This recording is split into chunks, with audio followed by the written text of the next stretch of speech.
Okay, I'm on a streak today. I thought of another fly to show you. This is one from back in the day called an AP nymph, all-purpose nymph, and invented by a guy named Andre Pulliens, who was one of the greatest tyers who ever lived. So this is a cool fly. It's a simple fly.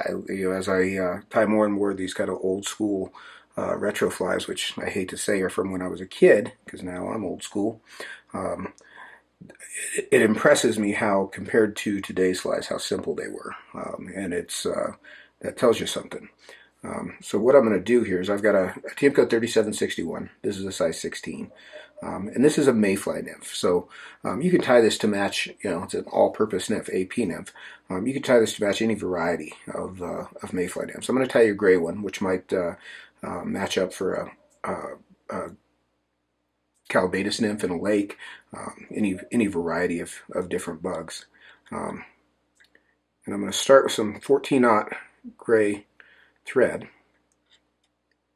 And I'm going to wrap a thread base all the way back to the bit. So for the tail on this, I used to tie these for shops back in the day. And originally, you took a clump of moose and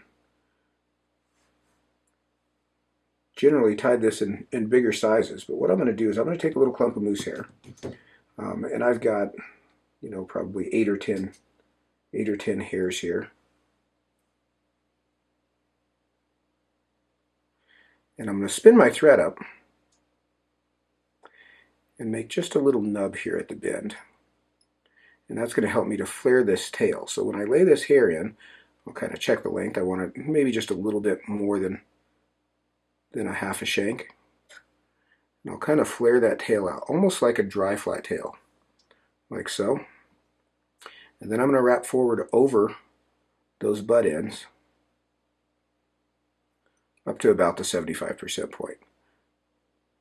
Now what I like to do is kind of split these tails out a bit and trim some of the hair out of the center. I'm going to try to do this where you could see it, but I'm going to come in and just trim those center hairs out. Boy, that's a bad angle for me. I'm afraid I'm going to cut everything off.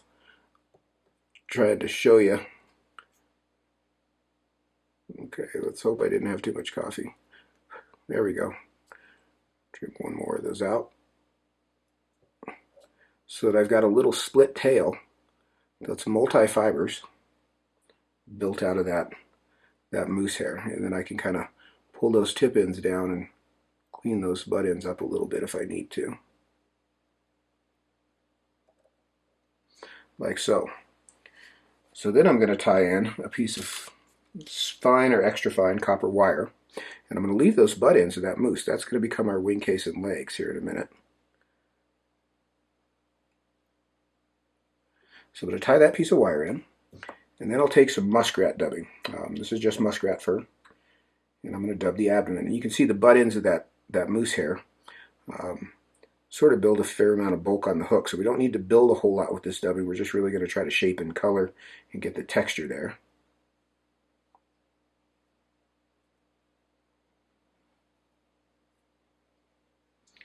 So I'm going to twist that down tightly.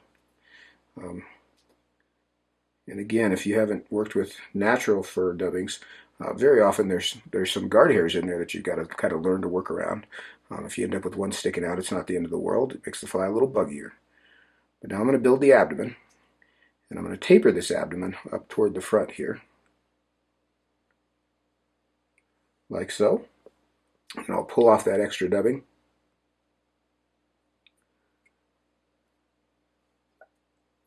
And I'll come through and I'll rib my wire through.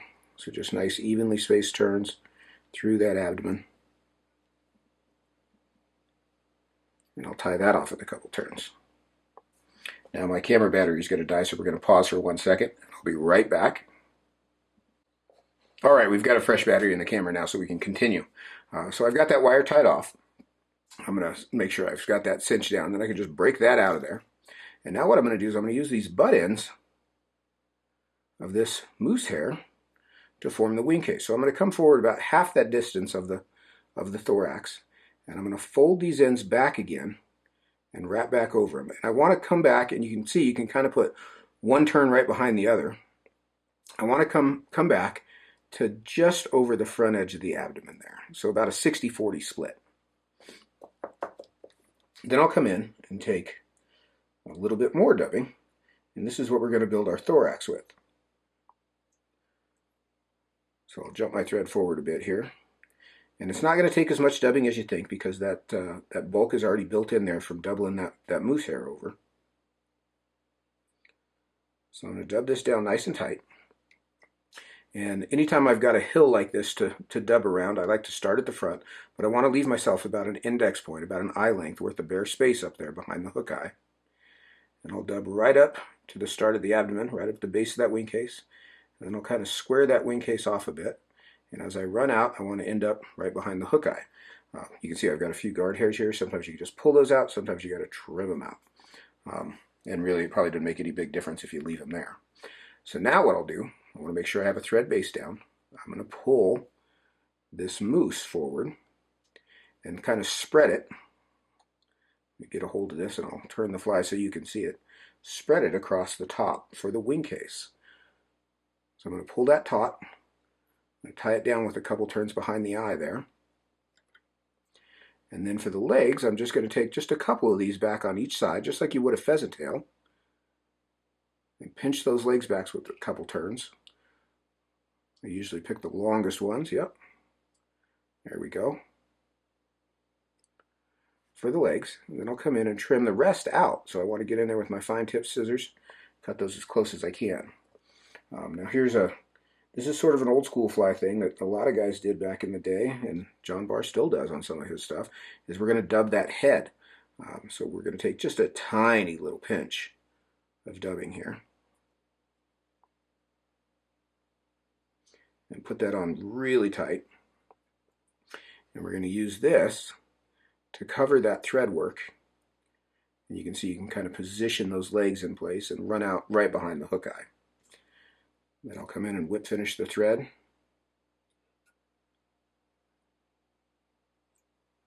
Trim those legs just a touch longer than the wing case.